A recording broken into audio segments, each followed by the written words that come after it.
Now for the Governor's Award for Tourism Excellence.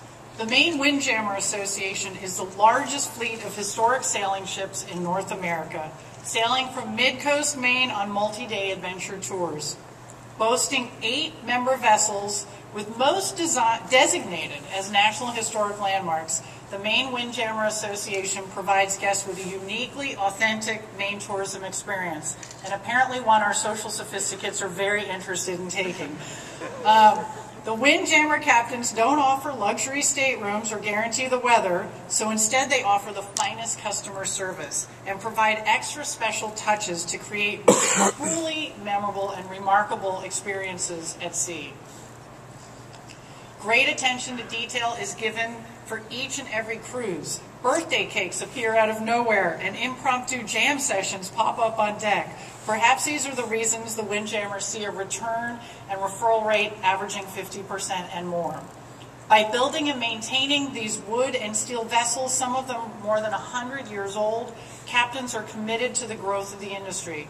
Often hiring crew for their special skills, captains take many of the crew members under their wings to teach them the technicalities of sailing.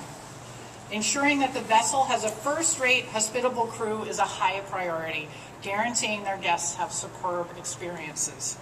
Even before Leave No Trace principles became popular, the Maine Windjammers Association captains have practiced good stewardship all the way through, on every shore trip, and many even spearheaded weekly island cleanups and helped conservation groups monitor island usage.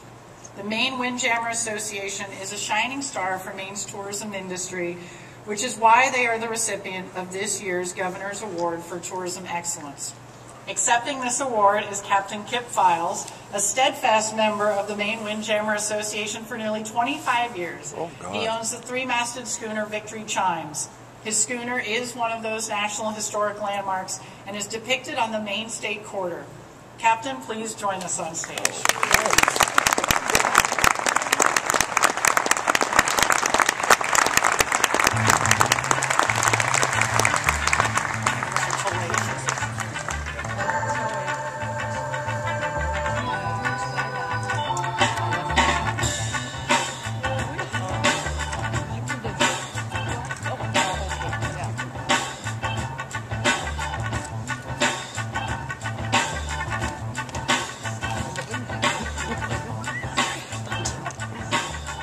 Oh, I knew I was going to talk, I would have written something down.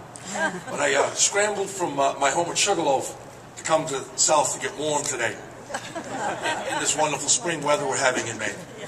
And it's quite a privilege and an honor to be among your peers and have them say, give you an award for excellence. But this historic Maine Windjammer fleet, which so many of us see during the summer, is really, really unique to Maine.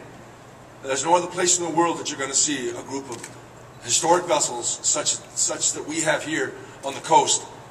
No other place in the world would you see that. On any given day in the mid-coast area, you see these vessels getting underway and doing what they were designed to do when they were built, some of them in 1871 when Ulysses S. Grant was president, doing what they were designed to do, and that's try, and we'll underline try, to generate income for their owners under sail. Most of them have no engines. They were launched without engines. We still do what we were designed to do in commercial sail. We've kept a way of life alive for so many years. At the turn of the century, even up until the 1900s, 1912, we were building 4, 5, 6 masted schooners here in the state of Maine. They took our wares in the state and took them all over the world. And now this tiny little fleet has come back to Maine and just about World War II, just before World War II, and found another reason to live, and that was to take tourists or guests out on overnight trips. And it's been quite a wonderful way of life for so many of us.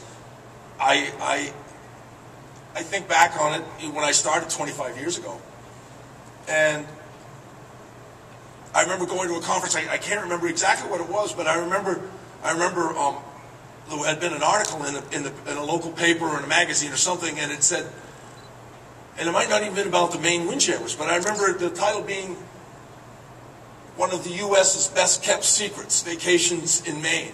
And I said, boy, that's a list we don't want to be on. We want to be on the one that's not a secret. And because of this, the Governor's Conference on Tourism, and because of everything that everyone out here has done, we're getting off that list. So it's quite an honor and a privilege, and I wish I'd spent more time writing stuff down, knowing I was going to have to come up and talk. I'm a much better captain. Thank you so much.